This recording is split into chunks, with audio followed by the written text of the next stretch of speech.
The dismissal of the morning sun cast long shadows across the Jordanian military compound as Commander Rashid Qasem strode into the briefing room. His desert camouflage crisp despite the early hour. At 32, he commanded respect through action rather than words. His reputation forged through countless successful operations across the most dangerous territories in the region. Fellow soldiers straightened unconsciously when he entered, recognizing the quiet authority that came with being one of Jordan's most decorated Special Forces operatives. The briefing room buzzed with controlled energy as officers from various units gathered around the large tactical display. Tomorrow's joint exercise would simulate a high-stakes desert infiltration, testing coordination between special forces, intelligence units, and support personnel. Rashid took his usual position near the front, scanning the assembled team with practiced efficiency. His gaze briefly settled on a woman seated quietly in the corner, her simple dark blazer and modest headscarf suggesting she belonged to the administrative staff. She held a tablet and took occasional notes, but seemed content to observe rather than participate. Rashid dismissed her presence as routine, probably someone's assistant documenting the proceedings for official records. Colonel Mahmoud began outlining the operation parameters, projecting satellite imagery of the target zone onto the wall-mounted screen. The mission involved infiltrating a mock enemy compound situated in particularly challenging desert terrain, with multiple extraction points depending on various scenario developments. The primary approach route follows this wadi system. The colonel indicated with his laser pointer, tracing a path through the rocky terrain. Intelligence suggests minimal patrol activity during the designated time window. Several officers nodded approvingly, but Rashid noticed the quiet woman in the corner frowned slightly at something on her tablet. She raised her hand tentatively, then seemed to think better of it and lowered it again. Question or comment? Colonel Mahmoud noticed her gesture. Before she could respond, Rashid interjected with casual authority. Sir, perhaps we should focus on input from operational personnel. I'm sure administrative concerns can be addressed separately. The woman's eyes flicked to Rashid briefly, showing neither anger nor embarrassment. Just a quiet assessment that somehow made him feel exposed despite his confidence. Actually, she said calmly, her voice carrying unexpected authority, I have concerns about the proposed route timing. With respect, Rashid replied, his tone politely dismissive. Mission planning requires understanding operational realities. Perhaps you'd be more comfortable reviewing these details with the logistics team later. A subtle shift occurred in the room's atmosphere. Several officers exchanged glances, and Colonel Mahmoud cleared his throat uncomfortably. The woman smiled, slightly not condescending, but with the patience of someone accustomed to being underestimated. Commander Qasem, I appreciate your concern for operational focus. However, the route you're planning to take has a fatal flaw that could compromise the entire mission. The revelation in the briefing room fell into complete silence, tension so thick it seemed to absorb even the distant sounds of training exercises outside. Rashid felt his jaw tighten at what he perceived as continued overreach from someone clearly outside her depth. Several junior officers looked between him and the woman uncertainly, while Colonel Mahmoud's expression grew increasingly uncomfortable. I'm sorry, but Rashid began, his voice carrying the edge of someone unaccustomed to having his judgment questioned by civilians. The satellite imagery you're using is 3 weeks old, Amira continued calmly, rising from her chair and approaching the display screen with quiet confidence. During the last sandstorm cycle, significant erosion altered the wadi system you're planning to use as cover. What appears to be a protected approach route is now completely exposed to observation posts positioned here and here. She gestured precisely at 2 locations on the map. Colonel Mahmoud leaned forward, studying the coordinates she indicated. How could you possibly know? Because I designed this operation, Mira replied simply, her voice steady but carrying an undertone of profound weariness. I'm Amira Najar, lead intelligence analyst for Special Operations Command. I've been tracking weather patterns, geological surveys, and enemy patrol modifications for the past 6 months, specifically for this exercise. The revelation hit the room like a physical force. Rashid felt the blood drain from his face as the magnitude of his assumptions became clear. This wasn't some administrative assistant he'd dismissed. This was the architect of the entire operation. the person whose intelligence would determine whether his men lived or died in real-world scenarios. But Amira wasn't finished. Her composure remained perfect. But something deeper flickered in her dark eyes, a pain that transcended professional embarrassment. My brother Omar was killed 18 months ago during an operation in Syria. The intelligence was 48 hours old. Small detail, everyone thought. What could change in 2 days? Her voice never wavered, Yes, sir. but the emotional weight behind her words was unmistakable. A sniper nest. One that hadn't been there when the photos were taken. The room had become absolutely silent. Even the confident officers who'd entered with Rashid now stared at the floor or their hands, the gravity of her revelation settling over them like a shroud. Omar was a lot like you. Commander Qasem Amira continued, her gaze finally meeting his directly. Brave, dedicated, absolutely convinced of his own capabilities. He trusted the intelligence because he had no reason not to. Because people like me are supposed to get these details right. She paused, the tablet trembling almost imperceptibly in her hands. I've spent every day since then making sure no one else dies because of outdated information or assumptions about what matters and what doesn't. Rashid wanted to speak, to apologize, to somehow undo the last 10 minutes. But words seemed inadequate against the quiet dignity of her revelation. She had absorbed his dismissal without anger, had remained professional despite his condescension, and had potentially saved his men's lives while revealing the deepest source of her pain.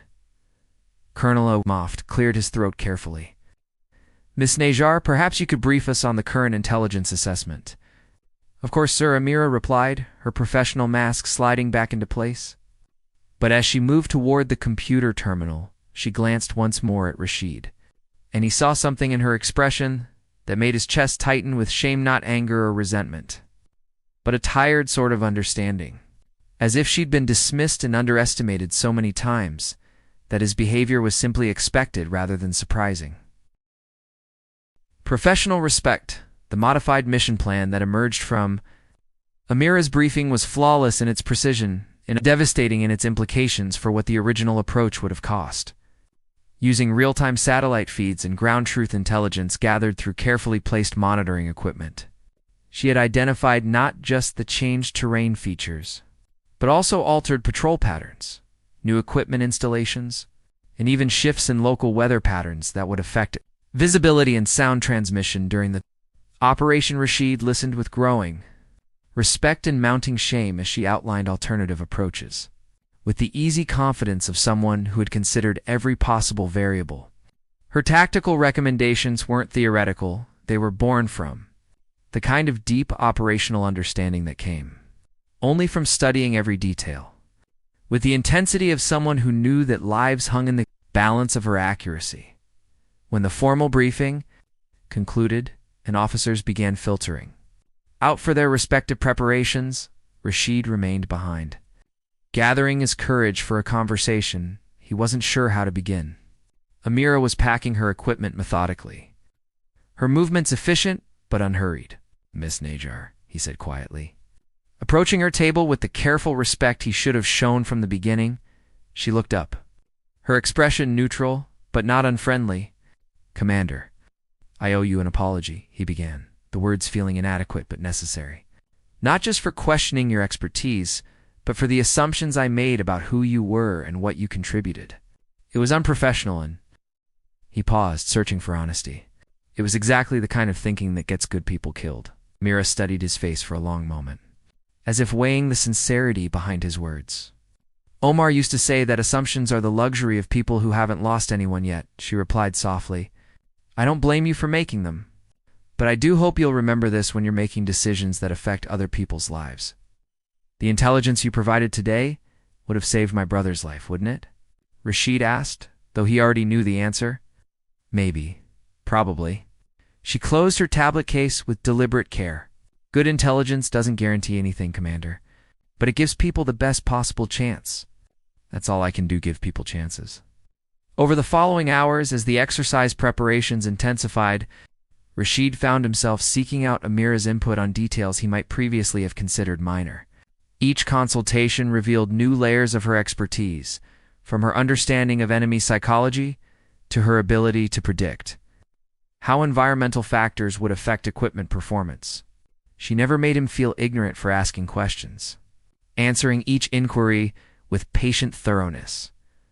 During a break between planning sessions, they found themselves alone in the smaller briefing room, reviewing topographical details on her laptop screen. The formal military hierarchy seemed less relevant here, replaced by the natural collaboration of two professionals you need focused to follow on the these same instructions goal. precisely. What drives you to Understood, sir. be this I'll thorough? execute the orders as directed. Rashid asked, genuinely curious. I've worked with intelligence analysts before, but the level of detail you maintain it goes beyond professional duty. Amira was quiet for a moment, her fingers absently tracing the edge of her tablet. Omar was my older brother, but he always looked up to me. Said I was the smart one who would keep him safe when he went off to play soldier. A small smile flickered across her face. When I got the call that he'd been killed, my first thought wasn't grief, it was wondering if I could have prevented it. If there was some piece of information I should have found, some detail I should have caught.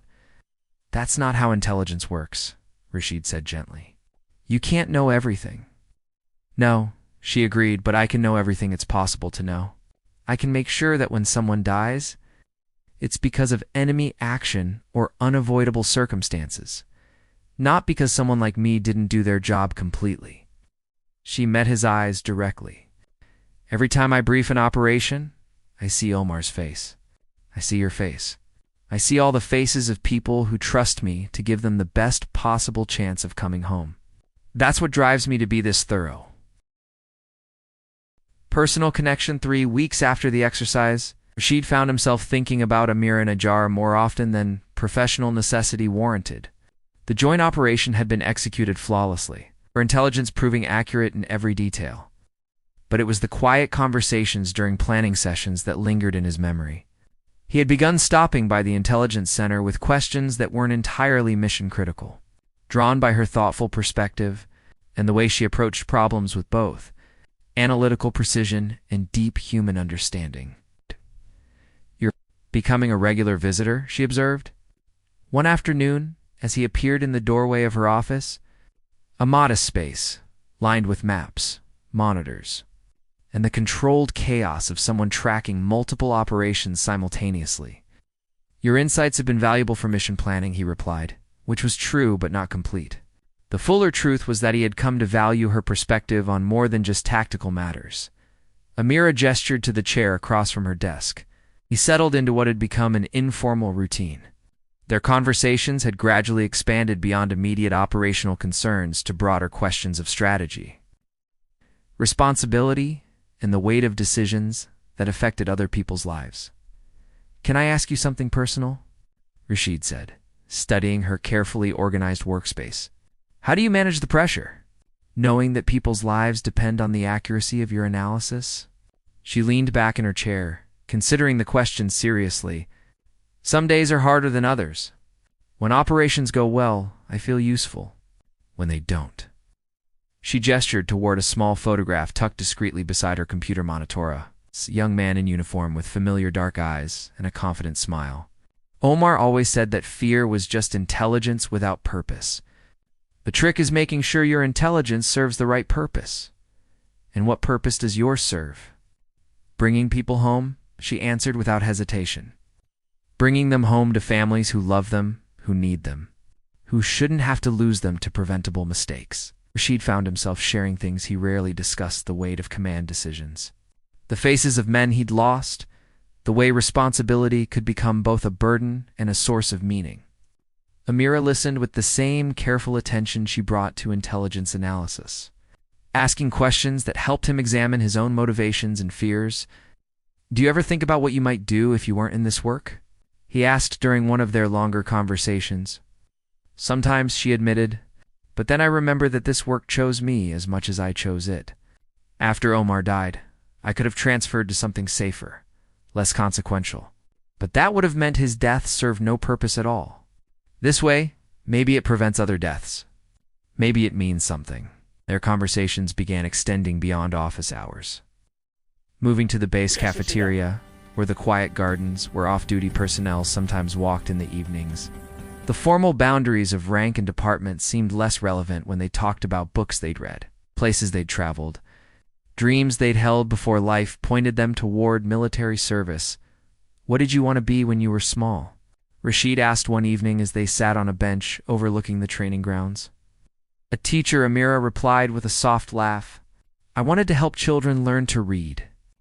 Omar used to tease me about it, said I could teach him to read tactical manuals instead." "You're still a teacher," Rashid pointed out. "You teach people like me to see beyond our assumptions, to understand what we might miss if we're not careful." She turned to look at him, something shifting in her expression. "And what did you want to be?"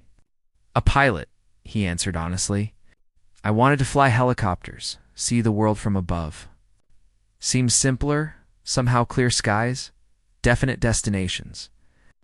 What changed? Rashid was quiet for a moment, surprised by his own honesty. "I realized that the view from above doesn't tell you much about what's happening on the ground, and that's where the real work is, down here, with the details that matter." As the weeks passed, their friendship deepened into something more complex and meaningful. They challenged each other intellectually, supported each other emotionally, and discovered a compatibility that transcended their different roles and backgrounds.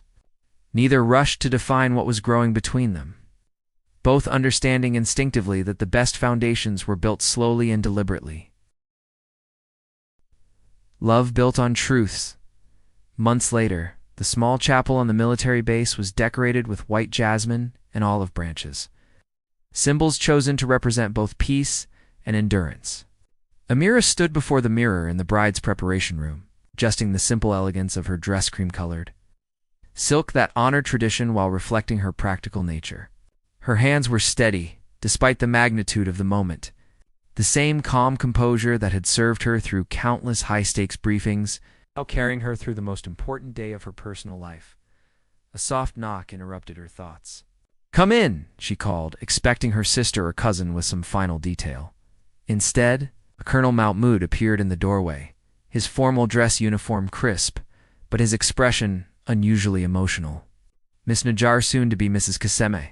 I have a word." "Of course, sir." "I wanted to thank you," he said simply. "Not just for today, though.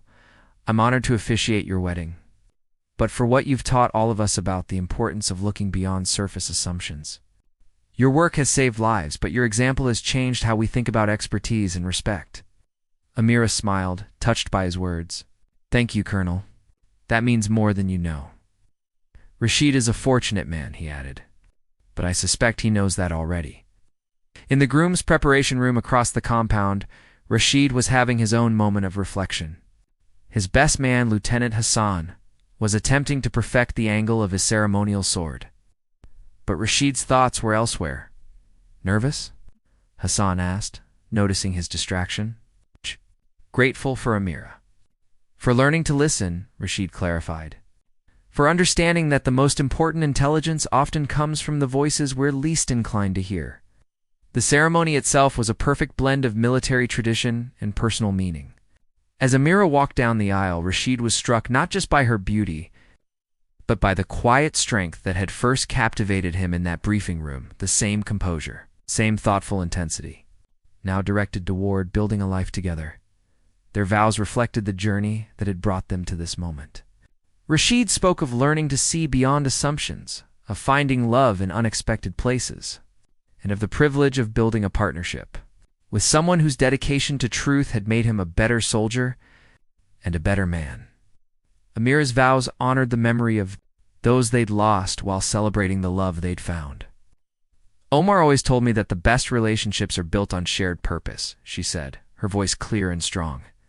"Today I marry not just the man I love, but my partner in the mission that defines us, both bringing people home safely to the ones who love them." The reception brought together colleagues from across the intelligence and special operations communities, creating an evening where the usual barriers between departments dissolved into celebration. Stories were shared about successful operations that had benefited from their collaboration, and toasts were raised to the couple who had shown that professional respect could grow into lasting love. As the evening wound down, Rashid and Amira found themselves alone on the chapel's small terrace. looking out over the base where their relationship had begun with such unpromising circumstances. "Do you ever think about that first briefing?" Rashid asked, his arm around her waist. "Every day," Amira replied with a smile. "It reminds me that the most important discoveries often happen when we're brave enough to speak truth to power, even when power doesn't initially want to listen. And I'm reminded that the most valuable intelligence often comes from sources we don't expect," Rashid added. "In operations and in life."